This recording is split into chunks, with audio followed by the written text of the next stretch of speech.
canım. Hocam iki soru soracaklarım sadece. Değil de bir bilgi almak isteyen var, bir de biri sevk istiyor eşi için. Tamam. Eşi diyen... Hoş geldin. İsim neydi? Mehmet Şirin. Bu yoğun bakıma yatan hastamızın yakınısı. Yarın bildiğimiz üzere Avrupa Antibiyotik Farkındalık Günü. Bununla ilgili hastalarımıza bir uyarıda bulunmak istiyoruz. Biliyorsunuz antibiyotikler aslında yüzyılımızın önemli icatlarından, tıbbın önemli gelişmelerinden bir tanesidir.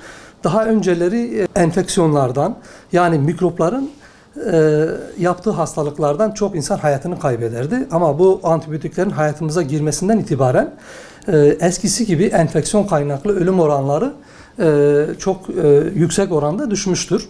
Antibiyotikler biliyorsunuz vücuda giren zararlı mikroorganizmaların, mikropların tedavisinde kullanılıyor. Bunların yaptıkları hastalıkların tedavisinde kullanılıyor. Bunlar nedir? Bunlar işte başta bakteriler, virüsler, mantarlar gibi mikroorganizmaların, mikropların meydana getirdiği hastalıkların tedavisinde kullanılıyor şu antibiyotikler. Bu antibiyotiklerin tabii doğru kullanılması çok gerekiyor.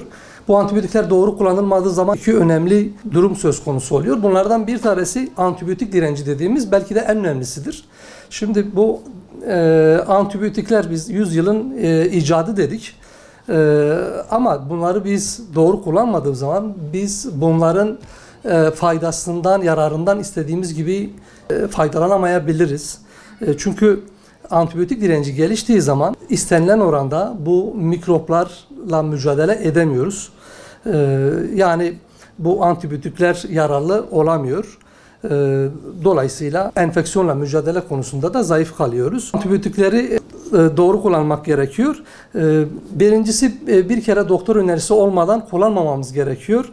İkincisi, antibiyotikleri verilen şekilde ve sürede özellikle kullanmamız gerekiyor. Onları doğru kullanmamız gerekiyor. Doğru kullanmadığımız zaman antibiyotik direnci gelişiyor.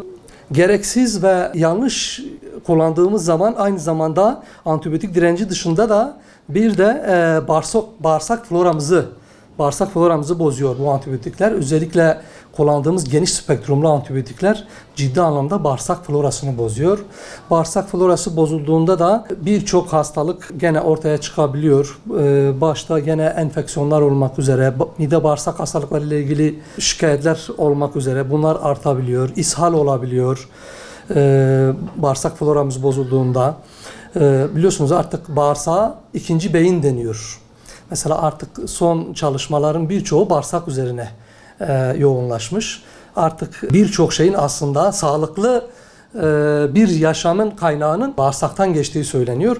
Ve bu kullandığımız geniş spektrumlu antibiyotikler yanlış kullanıldığında, gereksiz kullanıldığında bu bağırsak floramızı bozduğu için aynı zamanda sağlığımızı da ciddi anlamda bozmuş oluyor, tehlikeye atmış oluyor. Antibiyotiklerin ne kadar önemli olduğunu, hayatımız için ne kadar önemli bir yer olduğunu anlattık. Çok önemli ilaçlar. Biz hastalarımız için, hatta herkes için diyebiliriz. Çünkü herkes bir potansiyel hastadır. Bunların muhakkak doktor önerisiyle kullanılması lazım. Türkiye'de son dönemde güzel bir şey yaşandı. Eskiden bu antibiyotikler reçetesiz alınabiliyordu.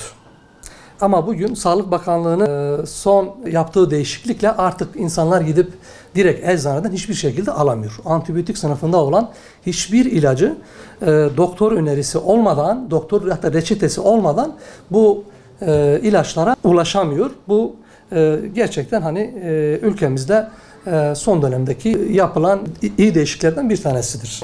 Öncelikle kesinlikle doktor önerisiyle kullanın ve lütfen doktorlarımıza baskı yapmayalım.